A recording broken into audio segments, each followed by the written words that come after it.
Hi, everyone. Welcome to this episode of Claims Never Sleep. I'm your host, Meghan Henry, and today I'm joined by a new co-host, Audrey. Hi, Welcome. everyone. Thank you. So happy to be here. I'm so happy to have you. I love when more people from the firm come join me. And like the more people come, the more like I get more because everyone's like, it's fun, just come do it. So Mhm. thank you. Thank you for I will, coming. I will spread the word in the Miami office, so Thank you'll you. have more guests. Yes, like Amanda was the first, and like I love having her on as well. But I, I think it's a great way to also for us to connect with other people in other offices that we don't see all the time and get to know each Mhm. other a little more personably. In addition to our guests, and our guests today, I'm so excited. So we're joined by Andrew Leeds today, and Andrew and I had talked like a few weeks ago. And our whole conversation was about AI, and he's so passionate about it, and he is like, like a master. I feel like I learned so much during this podcast about what you can do. Yeah, and I mean, there's no better time than the present, especially with the way AI is evolving. So, Yes, I know. I feel behind. I feel behind, but I think we have time to catch up. So anyway, it's a really interesting conversation with Andrew, and I hope you enjoy. So let's bring him in. This is the Claims Never Sleep podcast, presented by Cruiser Mitchell, with your host, Meghan Henry. Good morning, Andrew. Welcome to Claims Never Sleep. I'm so happy to have you. Yeah, great to be here. Thank you. And I'm happy. Audrey's joining us today too, and Audrey's never been on the podcast, so it's like it's a newbie morning. yes. Well, Andrew, I don't know. I think you've listened to it, or if not, but all our listeners out there know that one of the things I love to dive into with any of my guests is kind of how you got into claims, because everyone's path is so different, and I can't say I've had no one who've said they plan to go into claims. I've had like maybe two, but typically that is not the claims journey insurance story that I hear. And I love hearing background stories. So, what was your path into insurance and claims? Yeah, so my path to claims is one that probably goes way back to my childhood, like Great. something very deep in one of my experiences. But when I was a kid, when I was about 8 years old, my house actually burned to the ground. Oh my God. Yeah, right That's so before traumatic. it was right before Christmas. Oh, I remember every bit of it. But we rebuilt, right back on the same foundation. And that was probably, somewhere stored in the way back of my head in terms of that experience. And then when I went to school and I went to college, I got an ROTC scholarship. So I went into the Army as an officer. And I did that, and I was an infantry officer, and I spent a lot of nights sleeping on the ground and in the rain. And yeah. in those moments, I said to myself, boy, it'd be really nice to be in a cubicle somewhere, nice and warm. And, fast forward, a decade or so, and I found myself in business school, and Liberty Mutual came to our campus, and they started talking about a leadership development program. And I thought it was a great opportunity to get into a big company and see what was out there. And then when I got to Liberty, and I was lucky enough to get into the program, in the back of my head, I said, great, I want to do all this stuff, but I don't want to do claims because it's so boring. And Silly you, Andrew. Yeah, I can't tell you how many times I've said that in my life, and then that's just a precursor to what's about to happen.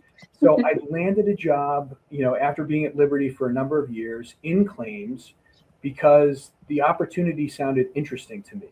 And it was around improving homeowner claims process. And so, probably somewhere deep in the back of my mind, it says, well, remember when your house burned down? And so I found myself working into the homeowner claims process improvement teams. And I did that for a number of years and really, really enjoyed it. I did some stuff on the auto side. And then, I found the opportunity. I was talking to one of my mentors, and he said, well, what do you want to do next? And I thought about my time in the Army, and I really loved leading big teams. That was exciting for me. Yeah. And so he said, well, have you told anybody that you're interested in doing that? And I said, no, but I'm telling you that you might want to go talk to your boss. So I was lucky enough, we were doing a big reorg, and I found myself with the opportunity to lead one of the field adjusting teams at Liberty Mutual. And it was a bug. I did it. I loved it. And it was great going from being a process improvement person to actually being on the execution side of things. And I've never looked back. And so Yeah. had a great time at Liberty doing that. I moved over to American Family and Homesite for a little bit. And then now been here at Plymouth Rock for the last 5 years, leading the claims team over here. Awesome. So I want to backtrack a little bit to your early experience of your house, just because it is very unique and very traumatic, and also like one of my biggest fears when I was a kid. It was exactly that, like your house burning down. Like, so everyone was okay, right? Yep. But like, did it happen in the middle of the night? Like, did it happen during the day? Like, what do you No, remember? so I remember it vividly. And you have, like, I'll date myself a little bit, but this is like before cell phones. Yeah. And so my mom, myself, and my baby sister, we were over at one of my mom's friends' houses having dinner. I think my dad was traveling. And we were sitting there having dinner. And the neighborhood we lived in was a small cul-de-sac, and everybody had passed around to everybody else a list of emergency numbers, Mhm. right? Written on a piece of paper. Of course. And our house caught on fire. One of our neighbors pulled out the list and called my grandmother.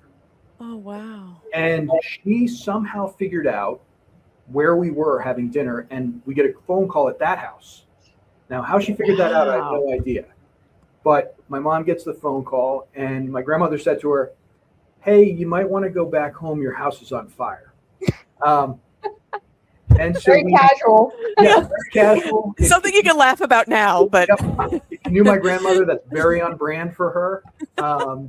And so we drove home, and we drove down this hill, and you could see the fire hoses going from the hydrant across the road down my street to our house. And by You the guys time, ever find out what started the fire? yeah, so it was actually, we had a General Electric stove. Mm. And they did a full sub-row investigation, and what they found was in the panel, the control panel right on the front of that stove, when it opened up, they actually found a short that had shorted while we weren't home. It caught the wiring harness on fire. And then, in the 70s and the 80s, everything is plastic, right? Yep. So once that caught, the whole front panel of that thing caught, and that caught the cabinets above it. Yep. And it was over at that point. Wow. Yeah. Wow. So it was pretty wild. But Yeah. And man, and I remember just being like a kid, and there was that show. Was it like Hogan's Heroes or whatever? And the house caught on fire, and I couldn't watch it because I was so terrified. But funny enough, I recently had an experience. I became a homeowner last year, and I bought. Here in South Florida, the housing market has been going through a roller coaster. But my husband and I, we bought this an older house. We've been fixing it up. One day we leave to go to a celebration. It was a 2-hour drive from our house. So we got back late at night, and I have 2 kittens. And my kittens, I leave them loose. My kittens got on top of my stove, and I have a pot filler over the stove. And I think they were, curiosity killed the cat, and curiosity also flooded my home, because I came back to about an inch of water all throughout my house. Bad kitty. We did the math, and it was like, we think the water must have been running for 3 hours at a rate of a cup per second.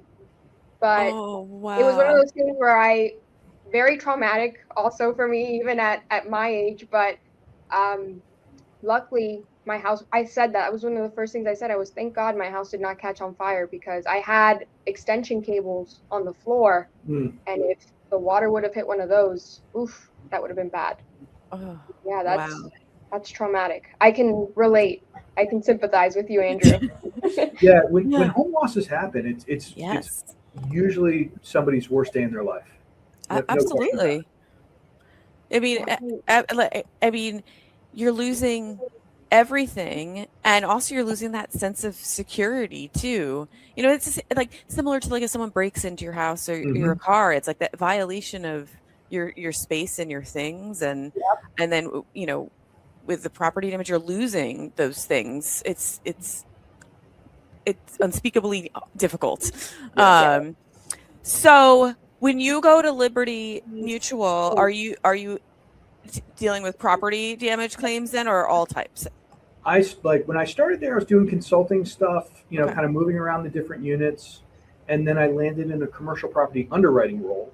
And then when I moved over to claims, it was residential. So personal insurance, homeowner claims. Yeah.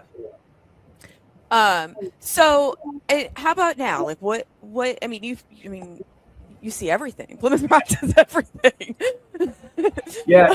And everything, every piece of like homeowner, condo, renters, all sizes, cradle to grave, pretty much everything you could imagine. And what do you find are some of like your biggest pressure points?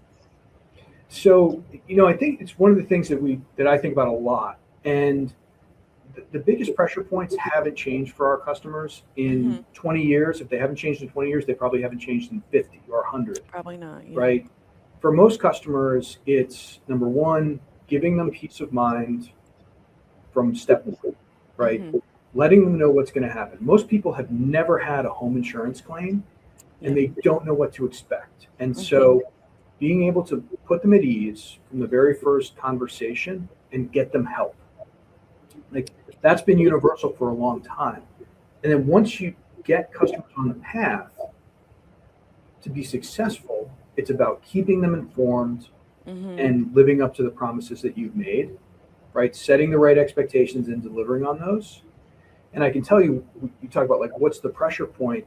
It's when you don't deliver on any one of those things, that becomes the friction point for everything else that happens after that. And it makes, when you fail to do those things, it makes everything else so much more difficult because you immediately lose trust with that customer. Yeah. Yeah. And like you're losing trust, as we said, like at a time that they're probably experiencing one of the worst losses and one of the worst days. And there's already this negative like picture of insurance out there, which we talk about it a lot on this podcast, is we don't know why there's this negative picture. Like everyone in insurance is like, we're just trying to help, but there is this negative picture and people are out to think that insurance is going to screw them. Right. And they're not going to recover and they're just really out to get them. And it's so not the case, but that is the perception. Yeah, it's tough. And, as a claims professional, like what's our job? To seek to grant coverage. Our job is to start from the position of, I am going to try to find coverage where I can within the four corners of your contract every single time. Yes. And I wish people understood that that's our starting position. I know. We are going to seek to grant coverage every time we can. And you're absolutely right, though. More often than not, people are coming to us very skeptical about what's going to happen.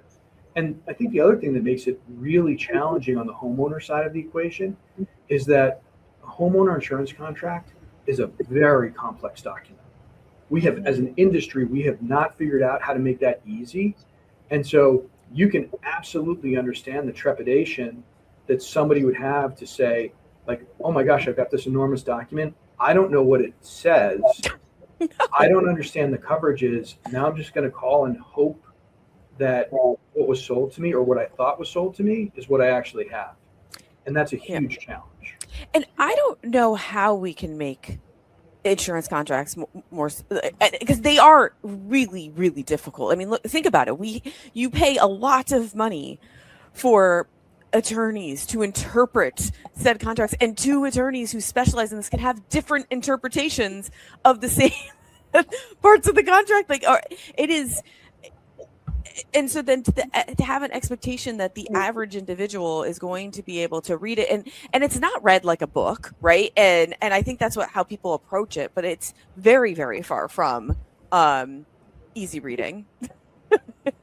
No, it is. The contract it's incredibly challenging, and it's not standardized either, right? No. Every carrier has their own flavor of how they want to put this thing together. Not too long ago, somebody here at Plymouth Rock who wasn't insured with Plymouth Rock had a problem with their coverage and said, hey, can you look at my policy form? And I said, okay, sure, no problem. And I started looking at it. It was a digital copy. And I immediately said, I cannot Yeah. figure this out. And I had to print the whole thing out. Oh. And I sat there like highlighting, okay, here's this part. Okay, now, okay, I found the endorsements. Okay, here this thing is again referencing back to here. And here's this other thing referencing back to here. And how do all those things interact? Mm-hmm. That's what makes our job really challenging. Yes. And then did you say you should consider on renewal to to come over here so then I can actually understand your contract? So you might want to talk to the sales guys. I'll be able to help you out. So Andrew, one thing you and I had talked a lot about though when we chatted before the podcast was your integration of AI. And look, I feel like AI is something that I don't go through one day without it being a huge topic of discussion. Yeah.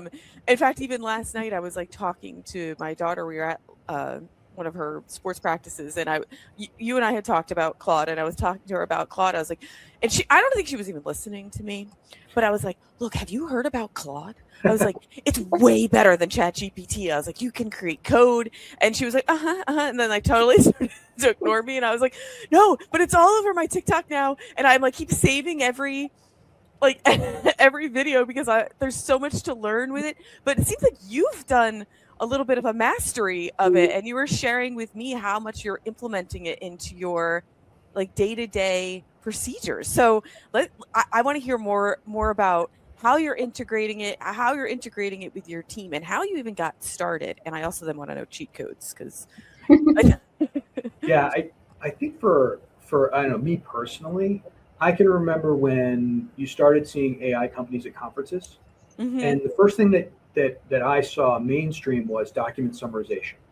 Mm-hmm. And there are a whole bunch of these companies that were like, oh, we summarize this type of document using large language models. I was like, wow, that's really interesting. And they're like, we have this proprietary approach, and this is how we do it, and on and on. And it's like, well, now pretty much anybody can duplicate what they were doing 3 or 4 years ago, yeah, with your off-the-shelf stuff. And that was when it really started to click for me to say, this is really interesting because you can take a document and then start parsing it apart really, really quickly. Mm-hmm. And when I think about the claims space and what we do, so much of our work is file documentation, which is notes, mm-hmm. right? Every single claim system that's out there has a note section, and then they have a place where they're storing all the documents that are relevant to that claim, whether they're estimates, letters, emails, etc. And for as long as I've been doing this, what has prevented us from really unlocking all of that information mm-hmm. that's within our claim system is the fact that it's completely unstructured. Mm-hmm. And as much as I wanted to learn about the data that was in our systems, we could never do that because we didn't have the processing power, yeah, or the ability to kind of understand or determine, what was going on in there. And the large language models unlocked that. And so all of a sudden you said, oh my gosh, I can mm-hmm. do this with one document. Well, what if, right? That's like a big mm-hmm. question. And so we started to say, well, what if, right? And so as we started looking at it and putting our toe in the pool, we said, all right, let's play around with document summarization and see what we can do there. Yeah. And we started to engineer a couple of very simple document summarization tools that were pointed at specific things, right? So we wanted to understand, demand packages, right? Mm-hmm. That's a lot of information. And we said, wow, we can actually, distill a demand package, which would take a skilled adjuster with 10 or years of experience, hours and hours. We can distill it down in a minute, mm-hmm. right? To those relevant pieces. And then we said, that's really interesting. Well, another place we said, well, where else? Condominium documents, right? So we're understanding condos, again, hundreds and hundreds of pages. And if you've seen a condominium document from the greater New York area, it's like 100 years old and Xerox 45 times, and it's a little bit crooked. Yeah. It's like taken from the archives. Yeah, it's just like lines at this point from all of the scanning. Exactly right. And it would take adjusters hours and hours to pour through those things to pull out the salient details that they needed to adjust the loss. And so then we said, well, let's design a tool to deal with that. And then, once we had success there, it was like, okay, now we've kind of figured out the document summarization. Let's look at our claim system and figure out if we can build summarization around claims, right? And then we said, oh, wow, we actually have some success doing that. Well, let's put it all together. Let's start building things that are tools that are going to help our adjusters do their job better. And so then we've built in things that are telling them, what are the next best steps, right? What would you recommend? Quality tools, right? And so like we've continued to then kind of capitalize on each one of those successes and say, well, what's next, right? And what I'd say is that our evolution isn't unique. I think a lot of people have gone down this path where you kind of start out with the little point solutions and you figure it out. And then while you're doing that, you're figuring out the strengths and weaknesses of your data setup. And so you're like, well, some of the data works really well, some of the data doesn't. Yeah. And then you say, all right, well, if we want to move forward, what do we need to do about our data to support the next few steps? You fix those things and then you push forward. And so now where we are in our journey is we've got a lot of different little point solutions, but now we're starting to look at the agentic approach, right? Okay. How can we start solving more complex problems or questions on a claim with multiple agents, right? Yes. And how can we have those agents helping our adjusters, right, make better and quicker decisions? And so that's kind of where we are in our journey right now, is that phase, which is, all right, I'm good at a couple of things. Now let me figure out about how do I design agents to go out and help people start doing more of that work, right?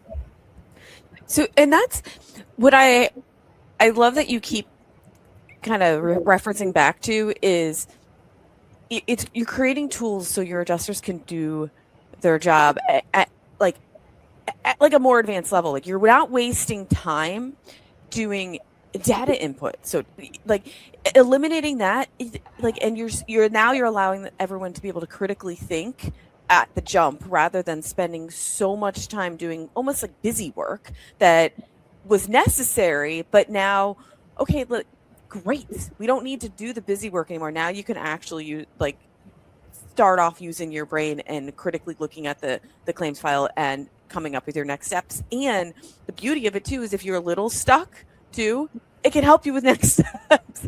But what I don't like is that there's this like negative connotation out there that we're blindly relying on AI, and I feel like that narrative needs to change. And maybe some people are blindly relying on AI, but I don't feel like that's the narrative I'm hearing within law firms and insurance carriers, where we're using it to like elevate the work so we can actually get to the root of the claims faster and more efficiently for the insurance. like this is not just to eliminate humans like that. I feel like that's the fear mongering that's happening.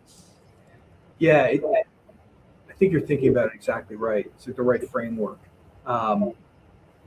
The thing that I think AI has proven over and over again is that it's not perfect. No. Like there's no question that AI is not perfect. It can hallucinate. And when it hallucinates, it can often be a really compelling response. And so like, how do you defend against that? Yeah. It's us, it's the human beings, right? And you have to have skilled human beings who can understand and interpret those outputs as either valid or not, right? And so like that is absolutely a critical part of kind of our journey here, is that human in the loop component. We still need to have skilled and trained adjusters capable of understanding and interpreting all of these outputs and then making good decisions. Right. And not being afraid to perhaps challenge what AI is telling it.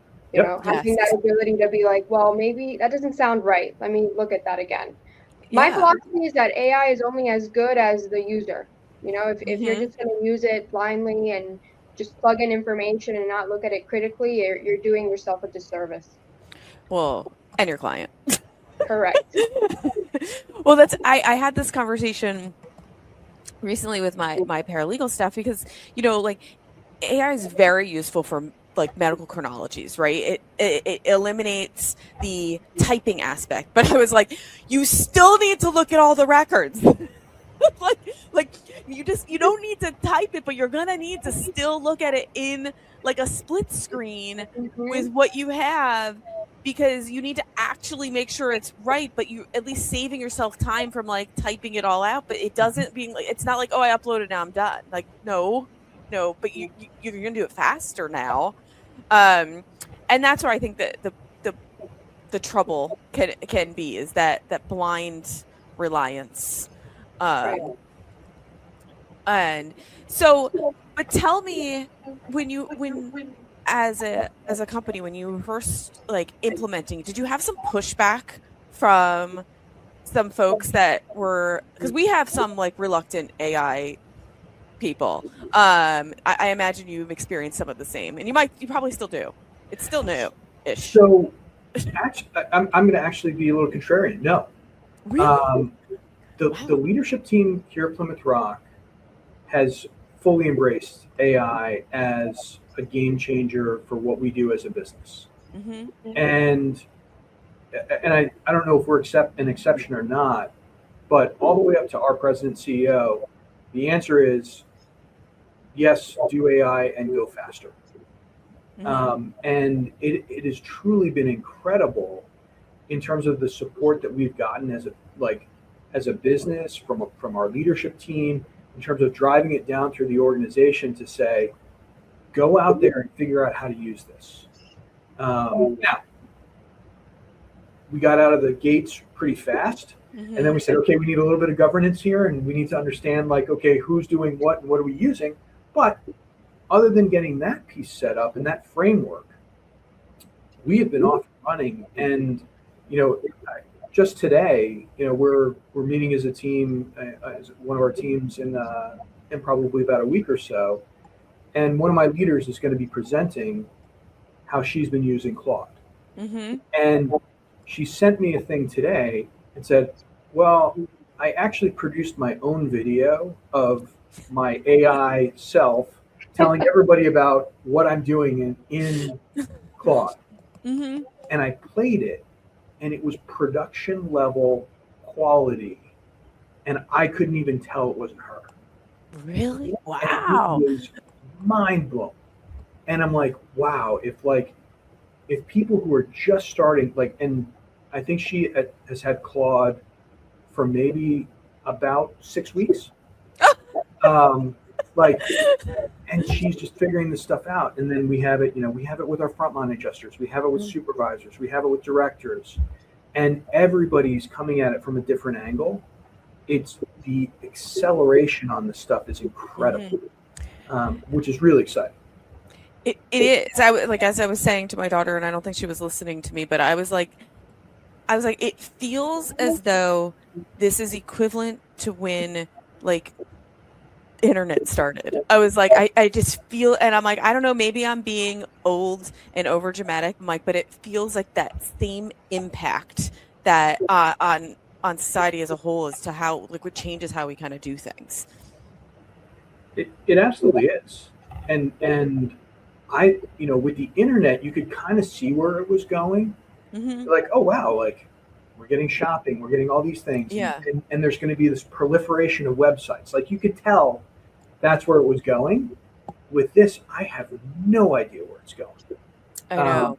I just know it's accelerating. It's accelerating incredibly fast. It is. And I feel like I need to, personally, I feel like I've been a little ahead of the game, but then at the same time, behind too, because when hearing everything about Claude, I was like, I haven't dug into this at all, and now I'm like, I really need to do a master class and figure this out. For life too. When I hear about some of the life hacks on this, I'm like, I need these. I think I saw something the other day that they use it to generate, do their grocery order every week, actually, and now that I do all my grocery orders online, but actually doing my grocery order has now become very annoying, and I'm like, if I don't have to do that, I'd be thrilled. I think, and the thing to me, both professionally and personally, is you take a problem like that and your knee-jerk reaction is, oh, I can't do that, I couldn't figure out how to do that, automate it and get it done. And you spend about 10 minutes working on it and you go, oh, I figured it out. Yeah. That's the mind-blowing piece. And I think we see that in claims, right? We have claims adjusters who, are doing everything manually. You give them a couple of good tools and then all of a sudden they go, oh, wow, I figured this piece out too. And you go, oh my gosh, I didn't even know the system could do that. Amazing. Yes. And I do feel like some people might have some hesitation because it does feel like there's like a code, like there's a coding skill aspect to it, but then you don't need to know about coding. But I think if you know about coding, you have like a step up too. Like I feel like that language is, but I haven't dove into that enough to be able to speak like intelligently about it. But it sounds like you don't have a coding background, and it sounds like you know what to do. It's been really, for me personally, and I'm lucky, right? I'm surrounded by a company full of people and a whole building full of IT people. And, as I've started to explore in the space and to do things, and Claude is building code for me and it's building real, programs, I guess, right? I don't know if the code is good or bad. Right. Yeah. I know it works and I know it looks the way I want it to look. And I can throw it over the fence to those guys and say, hey, can you take a look at this? Right. So I'm lucky in that. But you know what? Most of the time they're going, wow, this is pretty good.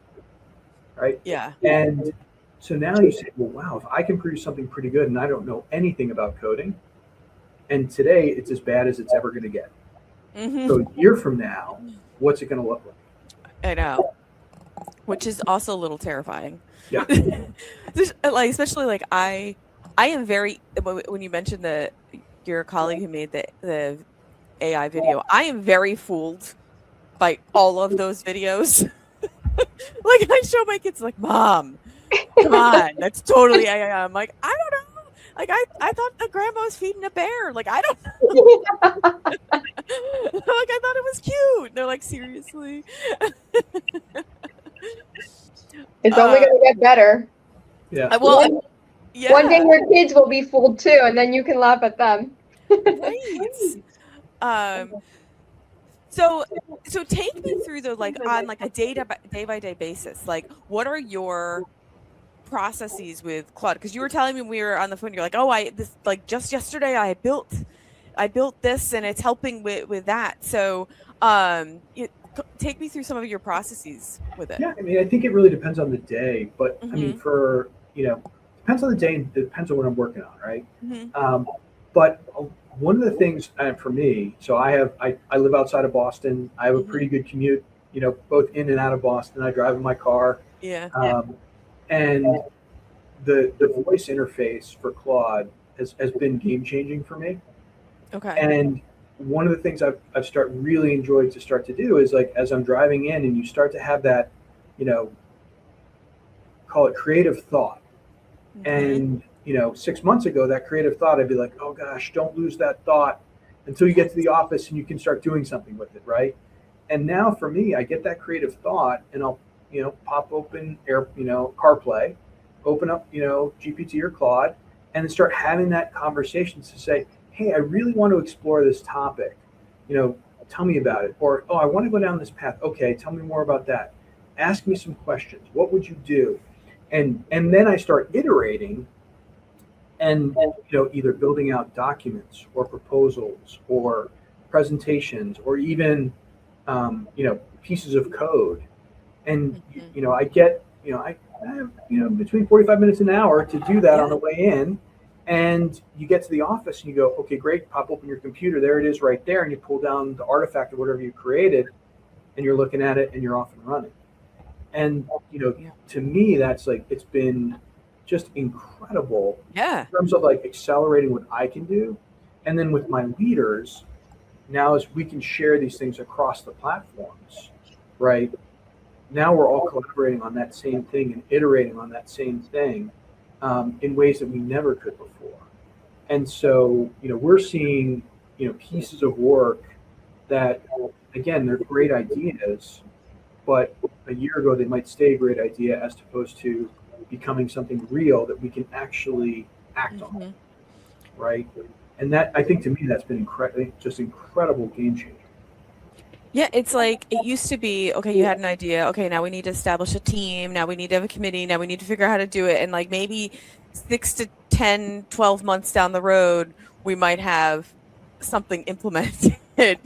And now you can come up, you still need the idea people, right? Like not everyone is going to be an idea person and not everyone is going to drive in and to work and have these ideas and do it. But so you need your idea people, but it's so much easier to put that idea into motion and there's so much less roadblocks to doing it. Yeah, the other thing that I've come to really love about it is it's somewhat of a impartial arbiter, Mm-hmm. right? And we partner with people all across the organization on similar ideas. And you get, in the past, you'd get kind of two documents or two presentations talking about something similar. And then you have all this back and forth of like, well, who's got the better idea? And now you can go to one of your models and say, here are these two presentations. Yeah. Look at this and give me a critical analysis of what's good and what's bad and what would you change and how would you merge these things together. And all of a sudden, like you're taking that emotion out of it Mm-hmm. and you're getting a really objective look at both sides of that story. And then you're able to make good decisions about what it's recommending. And to me, that's been another thing that's really, really powerful is like, hey, you've got the opportunity to use somebody who's completely objective in giving you feedback about what you want to do. Yes. And you don't have like a yes man. I mean, you could probably tell it to be a yes man, but that doesn't serve any purpose. But what I think is so important, however, though, is you're still asking all these very critical questions and developing it further. And like I think that's the important thing that I think people need to hear and realize that it's not, again, like we said, you're not just blindly following it. You're using it again as a tool to heighten the baseline. But then again, things can get just done so much faster. So true. But I think your point's a good one though, because I've seen it a lot in the work that I've done in AI and my team has done. And one of our quality checks is when you get done with something, tell it to go back and give you critical thinking on what's good, what's not good, where are the strengths, where are the weaknesses, and something that Claude is telling you, oh, this is the best thing ever, and you say, give me a critical write-up on this, and then it tells you all the things that are wrong with it. You're like, well, were you really just telling me what I wanted to hear? Yes. That's a really important step because you're right. Yeah. It's not perfect. Yeah, I have heard that there's like I screenshot all these prompts that there's a specific prompt to use to make sure that it is poking holes in the product that you've produced or worked with it to produce. So it's not yes manning you the whole time. Yeah, and there are lots of them out there. I found one of those on on an Instagram post. Yes. I grabbed it and I threw it in there and I shared it with all my peers. And it does change. It changes the personality of the program to be a little bit more critical, right? Yes. I think mine is still a little bit too rosy, so I might have to go back and tweak it. But it's better than where it started. Yeah, Audrey, have you dove into all this as well? We have, yeah, and especially here in the office, we've started to kind of find ways to basically, and it really, where we've seen it kind of kick off and really work for us is dealing with logistical things, clerical stuff. What we've started doing is basically feeding it trial orders, case management orders, so that it itself can calculate all of our deadlines, make sure that, because some of these case management orders and trial orders, they're very dense in the wording. So perhaps a legal assistant will miss a deadline or not realize that something has to be calendared. And our AI platform allows us to basically, it catches everything for us. And all they have to do at the end is just, cross-reference to make sure everything was captured. But that initial effort and time that's spent pulling those deadlines, the AI does that for us. So it's been a huge time saver in that respect. Yeah. I agree with that. It's like super helpful. Like we're beyond the refine this email. Yeah. Which I still do. I refine emails. Hey, it saves time and it tells you exactly how the email should sound. So it's a win-win.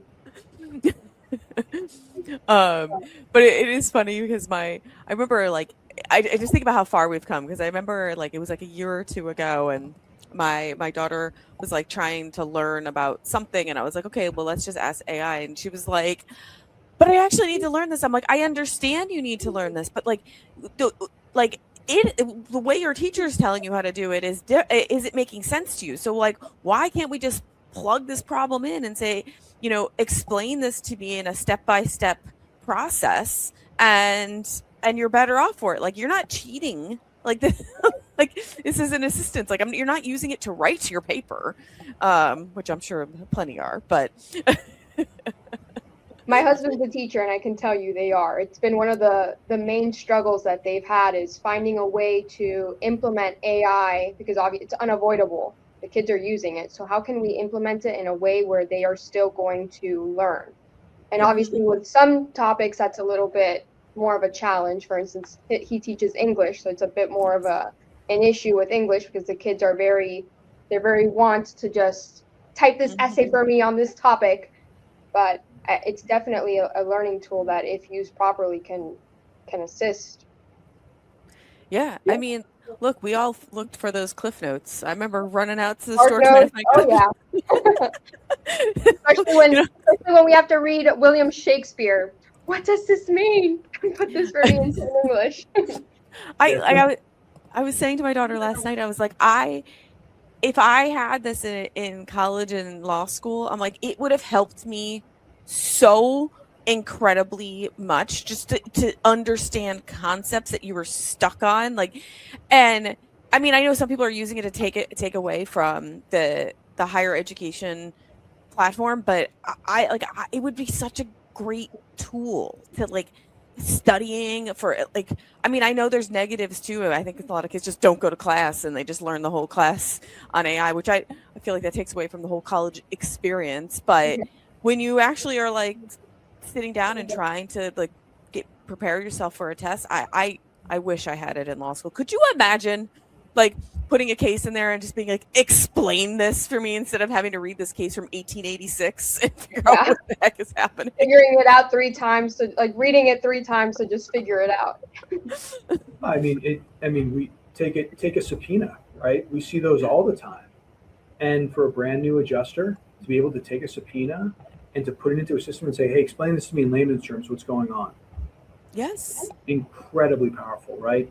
When we would get those legal documents before, it would be a super seasoned liability adjuster, litigation adjuster going through those and trying to figure out what's going on. Now, my person who indexes the mail, when they get one of those, they can just throw it in and say, what's going on and what claim is this? And, we're accelerating there. Somebody else said, using AI is the difference between knowledge and wisdom. AI gives you a lot of knowledge, but it's up to you to put the pieces together to create wisdom. And so like, that's the thing I think as we train adjusters, as we grow as an industry, it's that like, hey, we're going to be able to extract a ton of information and all of that knowledge is at our fingertips. But if you don't have folks that have that experience and wisdom, the ability to apply it, then you're missing something. Then you're at risk. Yeah, that's why I find it interesting because, technology, there's always this connotation that the people that are masters of technology are the younger generation. But I feel like when it comes to AI, there is actually perhaps a benefit to being someone who had to work in a profession before AI, because you have that wisdom, you have that background that you can then use to fine tune your use of AI. So I think perhaps the tides are changing now, and there's a benefit to being older and wiser with technology.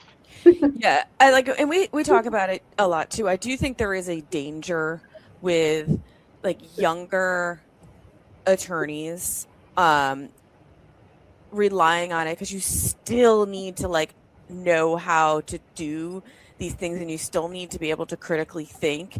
And I think there's a danger in like allowing them to go free with it, because then you might miss some critical like learning steps. I mean, it's the same way, but I think even with kids in school, like you need to be able to read a book and pull out the themes, and you need to actually do that process in your own mind. Right.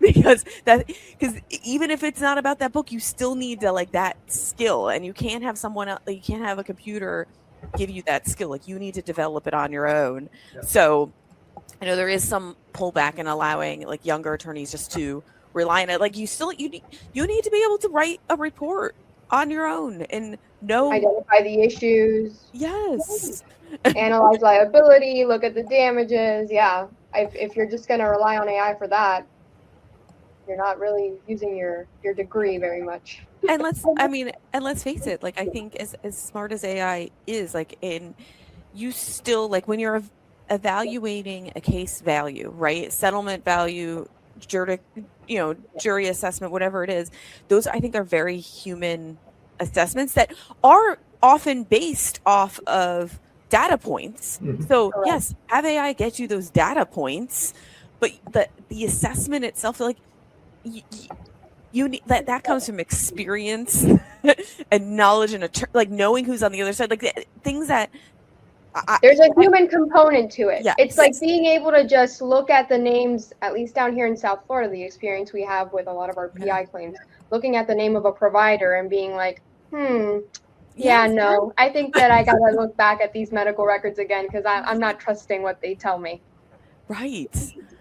And so, Andrew, because do you, like, how are you seeing it with your outside counsel partners and their utilization of AI? Like, is that a discussion that you're having with them, or are you seeing things on your end as far as products you're getting from counsel or anything like that? We haven't gone too far down that path with our outside counsel. I think like in terms of how we interact with them, we're definitely using a ton like we're saving a ton of time on document summarization and like so much time. And I think in many respects, because we're able to do so much more of that inside, number one, we are able to provide a lot better direction to our outside counsel around where do we think something is going and where do we want you to take it and what do we want you to research, as opposed to before you get this, library of documents.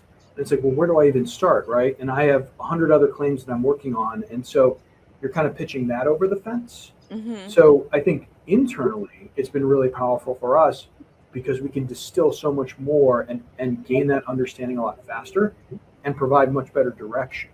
And then I think we arrive at our conclusions a lot faster too. Yeah. So I suspect our outside counsel is doing much of the same in terms of how they're doing things. We see, a lot of tools in the marketplace in terms of like, Audrey, you're talking about like, understanding providers, right? Well, there's a handful of good tools that help you understand, what the venue is going to be like and what the judges are going to be like and what plaintiffs' attorneys are going to be like, right? And we couldn't do that 2, 3, 4, 5 years ago with scale, and now we can. Yeah. And that's really, really powerful stuff. Yeah. I think, well, are you like expecting or having conversations with your outside counsel? Like, are you using it? Because I've had conversations with some of my clients being like, where is the firm on their on your AI position? I mean, someone asked me just very recently, and I remember like, we are like at the time, like we have a committee, we are working on it, we are figuring it out what the best tool for us will be. So are you having similar conversations? Yeah, and we even, I would say like that idea, right? Like where our talking not just to your counsel, but every single one of your vendors, right? Yes. And so like that's very much now ingrained in our basic onboarding of any vendor. We're asking those questions, right? Because sooner or later, right? And it's even happened to some extent. Like departments of insurance are wanting to understand, how are you using AI? And that question is not just for within the four walls of Plymouth Rock, but every one of the vendors that we use. Yeah. Right. And so we have to know the answer to that question with everybody that we partner with. And are you seeing though, like, are you seeing a production increase with outside vendors with as they're utilizing AI? I wouldn't necessarily. The production thing, I think, is more on their side of the fence. So can they handle more cases than they could before? I don't know. You'd have to ask them. But what I can tell you is that I see the speed between the speed of interaction, right? Is like when we're sending something over, we're getting it back a lot faster than we used to. Yeah. So just like inherently, the math would tell you, yeah, their productivity is probably a lot higher than it used to be because they can churn through this stuff so much faster. You know, it's funny though, because it's like I love all that, but then I also feel like sometimes I hear people being like, "Remember before email when we had time?" Not that I have any problem with email, besides that I am often overwhelmed by it. But like when we used to just send a letter and you had 7 to 10 business days to respond, I'm like, yeah, that seems like a nice casual pace. But I'm happy that I don't have paper files anymore. Sending runners to the courthouse to get your filings in. Yes, that was like the worst. Unless you were the runner. You got to go outside. So what do you think, what do you think we're going to be seeing moving forward? Like, what's next? Because even though I feel like we're at this, it's been rapid, but I think we're only at the tip of what's to come. Yeah, I think in the claim space, certainly, we're gonna accelerate, right? In terms of how we process claims, but there's absolutely going to be a learning process for carriers to understand what parts of the process does that customer truly value and values that human interaction. And because if you try to put AI on everything and somebody's only interaction is with AI, there's a pretty high risk there right now. Now, 10 years from now, hey, maybe that's just the way we do everything, right? But right now, there's that real risk of, if you're finding where those off ramps are, to say like, okay, you're in this process and it's being augmented by AI along the way. Where are those critical off ramps where we want to have those touch points to make sure that you have peace of mind, to make sure that we're living up to our expectations, to make sure that things are on the right track? And so if I think about what this evolution is going to look like, today we have point tools that's like press button, get a result. In 6 months, the point tools will go away and it will be, the system is doing work for me and I'm reviewing it. And then I am then taking that and acting. Probably 3 months after that, you're going to see some hybrid of the system is doing work, it's bringing back a result, and then it's doing more work. Yeah. Right. And you're starting to figure out, well, what are the risky parts of the process and what are the not risky parts of the process? Yes. When a customer sends me a note, says thanks, here are a bunch of photos.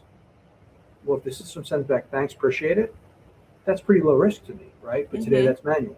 Yeah. And so I think what you're going to see is, and I think Audrey, you said it, but it's like there are these parts of the claims process where it's all low value add stuff, and it's that critical thinking and those critical interactions.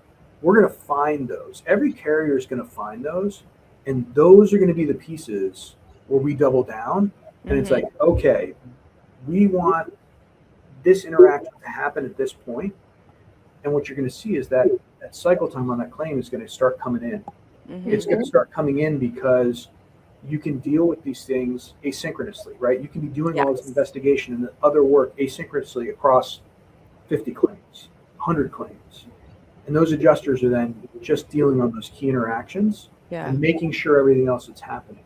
So I would say the journey over the next, 12 to 18 months, I think we're going to see different variations of that. But 12 to 18 months from now, I would guess that big swaths of work are going to be automated for our adjusters and for our customers, right? It's going to become easier for them to report and get their claims adjusted. Right. And frankly, that's what they want. Yes. They don't want to wait around. They don't want to wait around for their money and their check. They want to resolve it. But I do think, like, on the front end, the AI bot, which I understand serves a purpose, is a huge point of frustration, because I think people want to talk to somebody. And so I think if you're freeing up like time, that human interaction where the insureds need it and they want it, they're going to get that, because the other part of the processes that taking up time are no longer there. So they're feeling heard and seen and taken care of. I mean, I had this recent experience, not the same as an insurance claim, but I had this recent experience that I had to buy bridesmaids dresses for my daughters, and whatever company that my sister-in-law chose doesn't have anyone you can call. and I had to buy so many dresses, because every time I bought a dress, I would get it and it didn't fit. So then I'd have to return the dress, but I couldn't do an exchange. I had to just buy a new dress and return a dress. And like, I just wanted to talk to someone and be like, can I just like your sizing doesn't make any sense. Like, I just wanted human interaction, and it was nowhere to be found. But frankly, this company doesn't care, because I have to buy this dress. Like, it's not like I'm going to abandon them, because I have to go along with it. But I was the most frustrating process, which should have been like a fun little thing for my kids to go through. And meanwhile, I was like, I hate this dress, and I hate this company, and I hate this process, and I hope we have a dress by the time the wedding comes. The wedding is this weekend. We have the dresses, but it took 4 rounds of exchanges in the process. But that's where AI, I think, is failing. It makes some parts of this process convenient, but then there's a disconnect when the customer actually needs service and they're not getting it. Well, I'd go back to what we said at the top of the conversation, right? What are we trying to do? Build trust with the customer. Yeah. And we need to do that from the very first step of the claim all the way to the end. And if you don't build trust from that first step, you're going to end up in a place that you don't want to be. And I think you're exactly right. And as you're finding those high value interactions, it's like, well, what are we doing to build trust and set the right expectations, so that experience carries that customer through the whole process end to end. Yes. And it's finding those things. It's not just automating because we can automate, but it's automating the right things. Yes. Well, Andrew, it's been an absolute pleasure having you on. I could probably talk about AI forever, and I think I want you to, like, on the side, to send me all your cheat codes so I can like copy them. But one thing I ask everyone who comes on is, knowing what you know now, what advice would you give your younger self? Oh gosh. Yeah. Take better care of your knees. That's where I'd start. Have you had to have a knee replacement yet? Not yet. It's coming though. I can feel it, literally. No, I think the only thing I would say to my younger self is stay curious. Mm-hmm. Right? Stay curious and always be learning, because that's how you grow as a person. And finding those opportunities to be curious about other companies, other roles, other industries, and just be hungry for that education.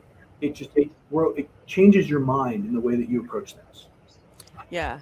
And I think now we're like in a point that, like, it's so easy to be curious. Yeah, it really is. You're gonna get an answer right away, so might as well be. Yeah, I like kind of love it. I'm like, it's like, you're not very inconvenienced. Like, you don't need to go to a library. You don't need to find a book.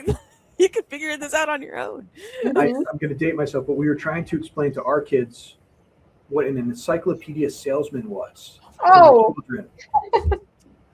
They were like, is this like another tooth fairy or Santa Claus? What are we talking about here? You're telling me this is a real person? Yes. I like just think about I not often think about this, but I have thought about encyclopedias because I'm like you remember they came out a new one every year, and then like your parents would buy one, but I'm like, and then it'd be like, but this is like out of date. Yes. As soon as it arrives. But I used to freaking love the encyclopedia. Like it was my favorite thing to do when we had library time was like go to the encyclopedia and like learn about whatever was in there. But what a foreign concept. Even like I laugh about even like law firms that have all the law books. Yeah. Who's going? Who is I mean, I think it's just a prestige thing to show them all off, but I'm like, who's looking at these books? I feel bad for the person that still has to dust them every week. Yes. Like I haven't been in a law library in a long time, but I'm like, I mean I can smell it still, but I imagine they look a little bit different these days. Well, Andrew, it's been an absolute pleasure having you on. I love chatting with you. And of course, for all our listeners out there, if you like what you hear, you can find us at your favorite streaming platform and as well as YouTube. And thanks for tuning in. This is the Claims Never Sleep podcast, presented by Cruiser Mitchell, with your host, Meghan Henry.